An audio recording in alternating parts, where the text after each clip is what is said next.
merci d'être là. J'espère que vous êtes nombreux à regarder cette vidéo. Alors, c'est la première d'une longue série. L'improview, qu'est-ce que c'est en quelques mots? Ouais, c'est un petit truc que j'avais envie de faire pour connaître un peu mieux l'impro encore. Et puis, pour connaître aussi ceux qui font l'impro, les improvisatrices, les improvisateurs. Et pour ce premier numéro, ça pouvait pas être autrement. Et ben, on va commencer avec, il va se présenter tout à l'heure.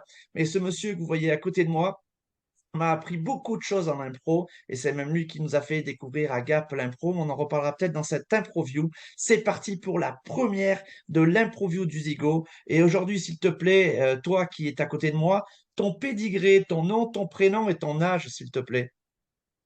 Carrément, et il faut dire tout ça, quoi. Ouais, Ouais, ouais, c'est le on va être six concept. dans l'improview du Gizigo, quoi. Ouais. Bon, bah, donc moi, c'est Pat Chemla, et puis j'ai demain 59 ans. Ouais. Mais c'est génial. Bientôt, tu as 60 ans, c'est super. Et bientôt la retraite. C'est ça, Papy Pat. Pat, là, actuellement, tu fais pas vraiment partie d'une équipe, bien que je sache avec laquelle tu tournes un petit peu. Mais est-ce que tu peux nous citer toutes les équipes que tu as eues dans ta vie? Ah, les équipes, ouais, il y en a eu, hein, c'est vrai.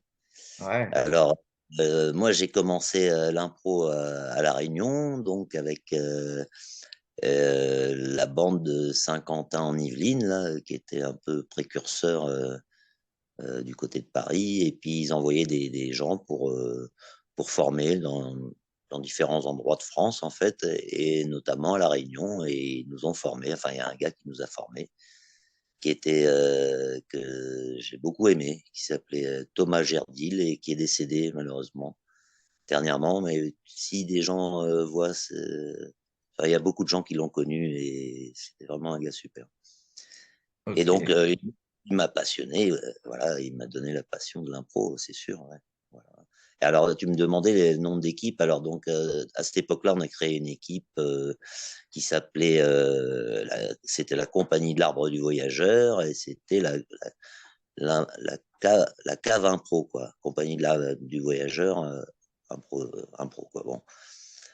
Et puis après, j'ai été en Bretagne, j'ai monté une équipe qui s'appelait les Zinzin Pro.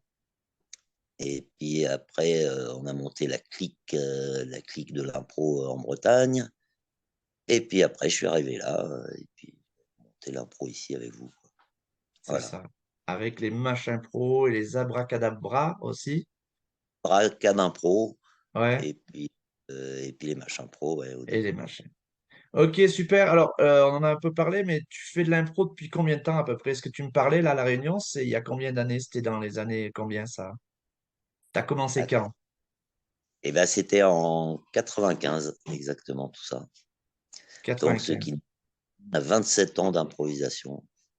Ah, c'est bien, bientôt, tu vas pouvoir fêter tes 30 ans de carrière d'improvisateur. C'était énorme, énorme. Donc, tu fais de l'improvisation depuis 95. Alors, on va parler d'autre chose.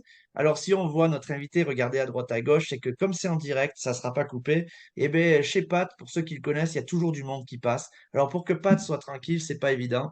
Alors, à toi, personne qui m'entend parler, s'il te plaît, laisse Pat tranquille pendant 8 minutes. C'est bon, Euh, c'est bon, c'est bon. Elle a compris. alors, Pat, rien à voir avec l'impro, mais est-ce que comme ça, tu pourrais nous donner un de tes films préférés? Euh, ouais. euh, La vie est belle. La vie est belle. C'est un de mes films préférés. Ouais. Très bien, mais c'est un peu aussi le concept de l'improview. Je conseille à tout le monde d'aller voir après cette improview le week-end prochain, là, puisque l'improview est diffusé le samedi. Demain, dimanche, vous pouvez tranquillement regarder La vie est belle, un super film en effet. Et puis, puisqu'on est dans tes trucs préférés, là, pareil, il faut que ça devienne vite en tête. Si je te demande une chanson préférée, Ah. Euh, je sais pas, La vie en rose? La vie en rose. Alors, et merci parce qu'on entendra à la fin de l'improview sur le générique de fin, nous entendrons donc La vie en rose. Voici petit à petit un programme concocté par Pat. On revient sur l'improvisation. Est-ce que tu pourrais, s'il te plaît, nous donner parmi tant d'autres une qualité qui, d'après toi, est nécessaire pour faire de l'impro, enfin pour bien faire de l'impro? Une qualité. Oui, des qualités d'improvisateur. Oui, il faut avoir de la répartie, Il faut être, je sais pas quelle qualité, peut-être partager, quoi. Partager, l'idée, c'est de partager avec les autres. Et donc voilà, le Je partage. partage. Très bien. Comment- Alors maintenant, on repart dans l'autre sens. L'impro, c'est génial, mais est-ce que il y a, par exemple, tu accueilles quelqu'un chez toi demain, il y a un truc que tu sais faire à cuisiner, mais tu le rates jamais. C'est ta spécialité. Et quel est ce plat, Monsieur Pat? Alors, en ce moment, c'est plutôt un gâteau que j'appelle le cloug, hein, Ouais, parce que bon, ouais, tout le monde connaît la référence, bien sûr. bien sûr. Et,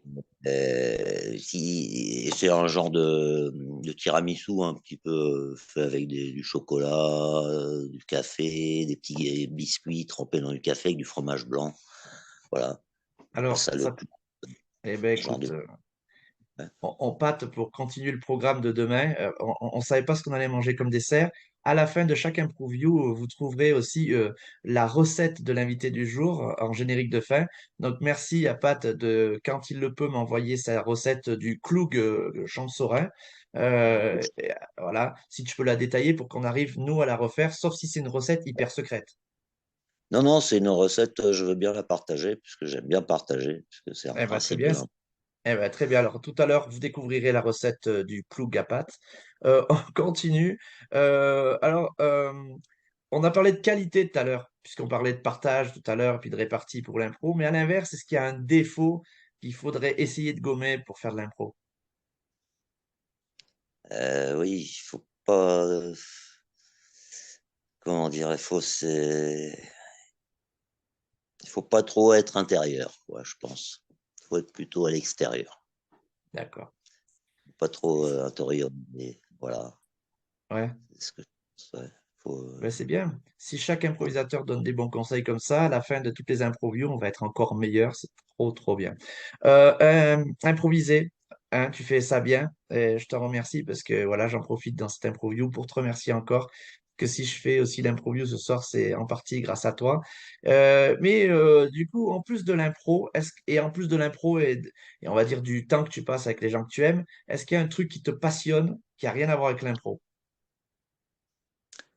bah, rien à voir, non, parce que la musique, bon, ça me passionne, mais par exemple, on pourrait dire le jardin et la nature en général me passionnent. Ça n'a pas vraiment de rapport avec le théâtre d'improvisation. Mais par contre, c'est aussi de l'improvisation. Là, je suis en train de préparer le terrain et les semences et tout ce que je vais mettre. Et puis, ben, j'improvise aussi. C'est-à-dire que je n'ai pas de plan prévu, ça se fait comme ça, comme au feeling du moment. Et puis voilà, avec le climat, avec plein d'autres paramètres, mais qui me donne un feeling du moment et qui me fait du coup choisir ce que je vais labourer, ce que je vais semer. Et puis il y a de la place, c'est moi qui connais le lieu, et il y a de quoi faire vachement de trucs. Donc la nature, c'est ma passion. Et puis la nature, on dirait aussi qu'elle improvise tout le temps. Quand une plante, elle pousse, ben, elle cherche son chemin et puis elle finit par le trouver et pour aller vers la lumière, sans doute. Mais bon, Ah ouais. voilà. Elle vise aussi la nature, hein, elle. L'impro est de partout, c'est un truc de fou, cette impro. On continue. Est-ce que te rappelles de ton plus vieux. Quel est ton premier souvenir d'impro là? Tout d'un coup, est-ce que si tu devais me raconter un petit truc, une petite anecdote, c'est quoi le plus vieux souvenir qui te remonterait d'impro? Ou le premier même, si tu te rappelles de ta première impro. Ah, de ma première, non, la première vraiment, pas spécialement, mais je me rappelle des premiers matchs. Et surtout, me rappelle de mes premières opérations de la honte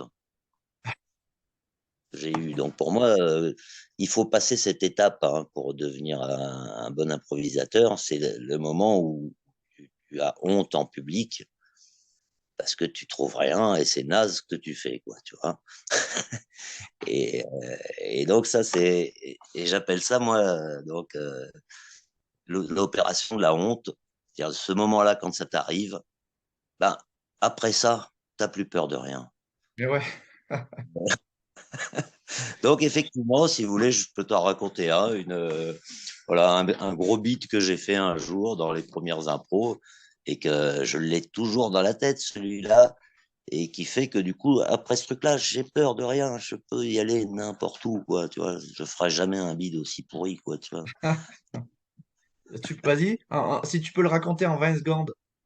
En fait, je me suis mis à faire le canard sur une impro, je sais plus quelle impro c'était, mais je me suis mis à faire le canard.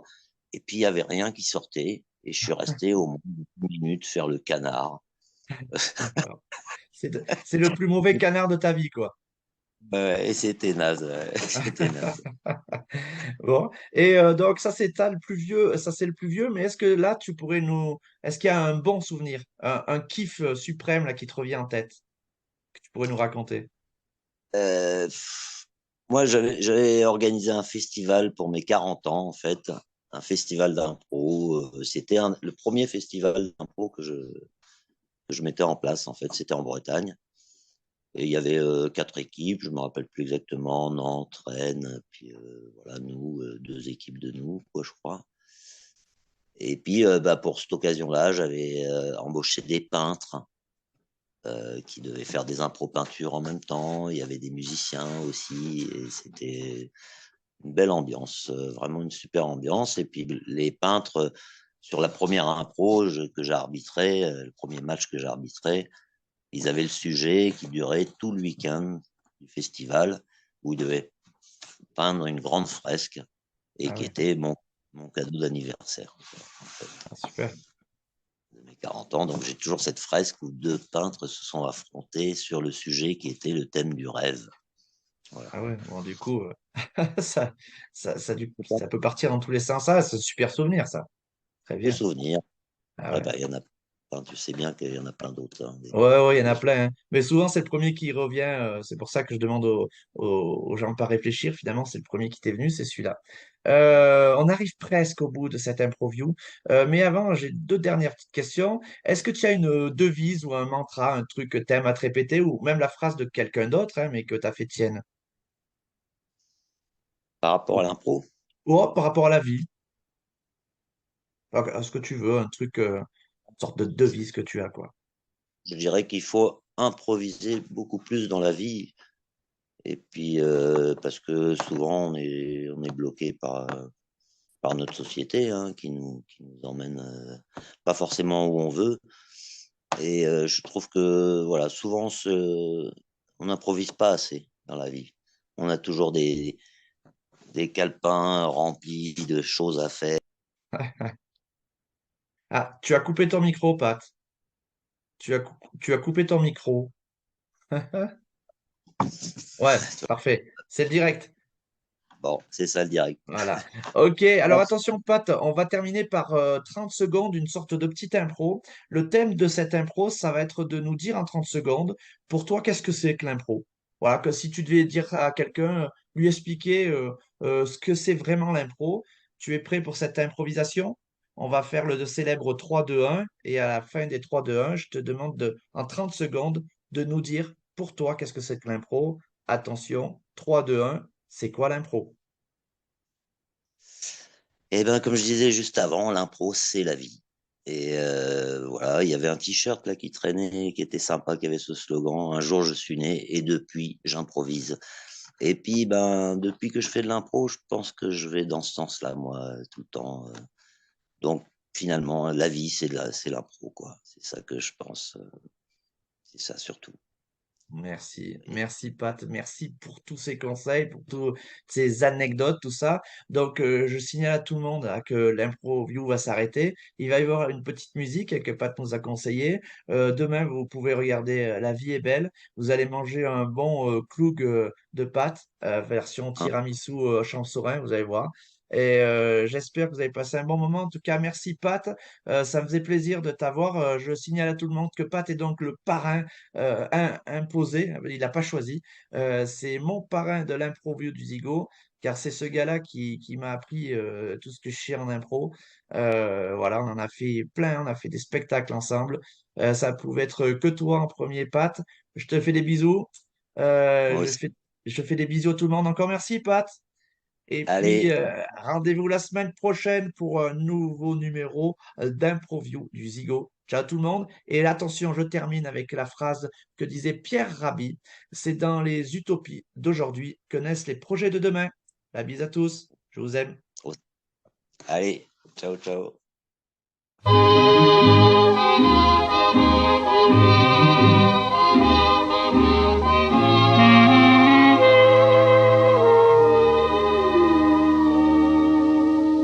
Des yeux qui font baisser les miens, un rire qui se perd sur sa bouche, voilà le portrait sans retouche de l'homme auquel j'appartiens. Quand il me prend dans ses bras, qu'il me parle tout bas, je vois la vie en